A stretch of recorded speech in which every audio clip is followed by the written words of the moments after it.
चलिए, chemistry with Ravi sir में फिर से एक बार आपका स्वागत है, अभिनंदन है। आज के इस सेशन में बात करेंगे बेटा वाष्पशील विलेय युक्त विलयन के लिए राउल्ट का नियम। बहुत इंपॉर्टेंट है, पेपर में डायरेक्टली पूछा जाएगा, जैसा पूछेगा वैसा आपको लिखना है, ठीक है। तो चलिए बात करते हैं, राउल्ट के नियम के बारे में बात करते हैं, ठीक है। वाष्पशील विलेय युक्त विलयन के लिए राउल्ट का नियम, Raoult's law for volatile solution, ठीक है। तो ये नियम लिखा हुआ है, इसको पूरा डिटेल में करता हूँ, बहुत इजी है, 3 नंबर का आता है। तो देखिए कैसा होगा। अब क्या बोल रहे हैं, इस नियम के अनुसार, क्या बोल रहे हैं, इस नियम के अनुसार देखो, एक निश्चित ताप पर विलयन में उपस्थित किसी वाष्पशील घटक का आंशिक वाष्पदाब, आंशिक है ना, आंशिक वाष्पदाब मतलब आपका Pa, ठीक है, Pa उस घटक के मोल प्रभाज के समानुपाती होता है, directly proportional to the mole fraction of partial pressure. समझ में आ रहा है। तो देखो इसके, देखो आगे समझ में आ गया, ठीक है। तो ये देखो पहले घटक A के लिए Pa directly proportional to XA। अब इसको क्या लिख सकते हैं, Pa, इसको हटा देंगे, ये हटा देंगे तो क्या लग जाएगा, यहाँ पे ये लग जाएगा आपका, क्या हो जाएगा, बराबर का संकेत लग जाएगा। और इसको हटाने के बाद हम लोग क्या करेंगे, P नॉट A लगा के अपन XA कर देंगे। समझ में आया क्या, क्योंकि हम लोग इसको हटाने के बाद P नॉट A कर दिए, इसके रेस्पेक्ट में लगा दिए। समझ में आ रहा है। चलो इसको हम लोग देते हैं समीकरण नंबर 1, है ना, क्योंकि बोल रहा है कि माना बाइनरी विलयन में, अब बाइनरी विलयन मतलब होता है द्विअंगी विलयन, द्विअंगी विलयन का मतलब होता है जिसमें 2 घटक होते हैं। तो ये लिखा हुआ है, ठीक है, माना बाइनरी विलयन में 2 वाष्पशील द्रव A और B उपस्थित है, घटक उसके कंपोनेंट्स क्या है यहाँ पे प्रेजेंट है। तो पहले घटक के लिए, अब उसके बाद लिखेंगे दूसरे घटक B के लिए, तो Pa था तो ये Pb हो जाएगा, है ना, डायरेक्टली प्रोपोर्शनल यहाँ हो गया XA तो XB हो जाएगा। अब इसको फिर क्या करेंगे, तोड़ो, पोस्टमार्टम करो, तो क्या हो जाएगा आपका, ये PB ये हट जाएगा, बराबर लग जाएगा, और ये बन जाएगा P नॉट B हो जाएगा, और ये हो जाएगा आपका XB। ये इक्वेशन नंबर क्या हो जाएगा आपके पास, 2 हो जाएगा। अब यहाँ पर जो है इस समीकरण जो आप देख रहे हो, इस समीकरण में Pa और Pb जो है विलयन में द्रव A और B का क्या है, वाष्पदाब है। अपन क्या बोल सकते हैं, इस विलयन में जो Pa व Pb जो है क्या है, ये जो Pa है और आपका जो Pb है, Pa और आपका क्या है आपका Pb जो है, ये विलयन में, ये जो हम जो विलयन जो पढ़ रहे हैं, विलयन में क्या है आपका, बताऊँ आपको, द्रव है ना, द्रव A व B का क्या है आपका वाष्प दाब है। क्या लिखोगे, जहां Pa और Pb विलयन में, है ना, द्रव A और B का क्या है वाष्प दाब है, तथा क्या हो जाएगा, P नॉट A व P नॉट B जो है क्या है, ये शुद्ध अवस्था में, क्या लिखोगे आप लोग, शुद्ध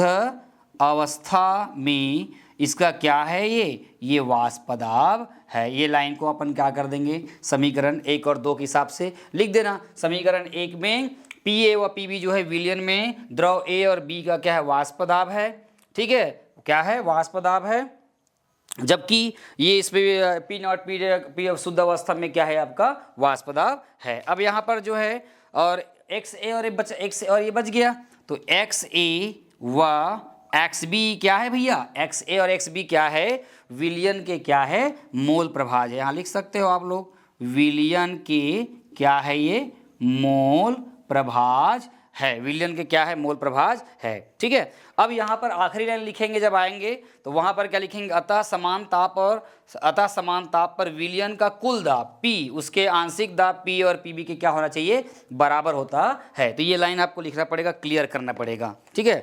यहाँ लिखेंगे, इसके बाद इधर लिखेंगे ना, क्या लिखोगे, अतः क्या लिखोगे, समान ताप पर, अतः समान ताप पर क्या लिखोगे, विलयन का, ठीक है, विलयन का कुल दाब जो P है, कुल दाब जो क्या है आपका P है, उसके आंशिक दाब, ठीक है, उसके आंशिक दाब, उसके आंशिक दाब, किसके आंशिक दाब भैया, पी, उसके आंशिक दाब मतलब कौन कौन से भी बताओ तो, प्रेशर मतलब अपन क्या करेंगे पी ए, है ना, आंशिक दाब पी ए, वह क्या हो जाएगा आपका पी बी, पी ए और क्या हो जाएगा पी बी के क्या हो जाता है, ये बराबर हो जाता है या बराबर होता है, बराबर होता है। अतः बोल सकते हैं डाल्टन के आंशिक दाब के नियम से पढ़े होंगे, दाब है ना, डाल्टन के आंशिक दाब के नियम आप लोग पढ़े होंगे। तो क्या हो जाएगा, पी हो जाएगा पी टोटल कुल दाब बराबर हो जाएगा पी ए प्लस क्या हो जाएगा आपका पी बी, पर लिखते हैं ना कुल दाब बराबर P1 plus P2 plus P2 P3, ऐसे डायरेक्ट बहुत सारे दाब होते हैं, बहुत सारे विभिन्न गैसों में दाब, डाल्टन के नियम आप लोग पढ़े होंगे, है ना। तो यहाँ पे कर सकते हैं समीकरण, अतः समीकरण 1 व 2 से, तो समीकरण 1 और 2 से क्या जाएगा, P हो जाएगा P टोटल बराबर पी ए का मान क्या है भैया, ये है, ये हो जाएगा P naught A X A plus P B का जगह हम क्या जाएगा पी नॉट आपका बी और आपका एक्स बी। तो यही है क्या है, वाष्पशील विलेय युक्त विलयन के लिए राउल्ट का नियम, पी टोटल कुल दाब इक्वल टू क्या हो जाएगा P naught A X A plus P not be और आपका क्या हो जाएगा आपका पी एक्स बी, है ना, क्या जाएगा पी नॉट बी और आपका क्या जाएगा एक्स बी। तो पेपर में 3 नंबर का ऐसा ही प्रश्न पूछेगा कि वाष्पशील विलेय युक्त विलयन के लिए राउल्ट का नियम लिखे, तो यहाँ तक अपन क्या करना है, इसको लिख के आना है ना, इसी को ही लिखना है। पुस्तक में और क्या दिया है मैं नहीं जानता, यहाँ जो बताया उसको एक बार समझ लेना, समझ में अगर आ गया होगा और यही प्रश्न पूछ दिया तो इसका उत्तर जो है आप लोग क्या करोगे, यहाँ पे लिख के आओगे। अब इसके बाद जो है राउल्ट के नियम का गणितीय स्वरूप बताऊंगा, जो पेपर में कई बार पूछा गई, कई दफ़ा एग्जाम में आए हैं। तो तब तक लिए बने रहिए, ठीक है, और इसको आप नोट कर ले कॉपी में। तो मोर संगवारी तुम्हार द्वार chemistry with Ravi sir, thank you.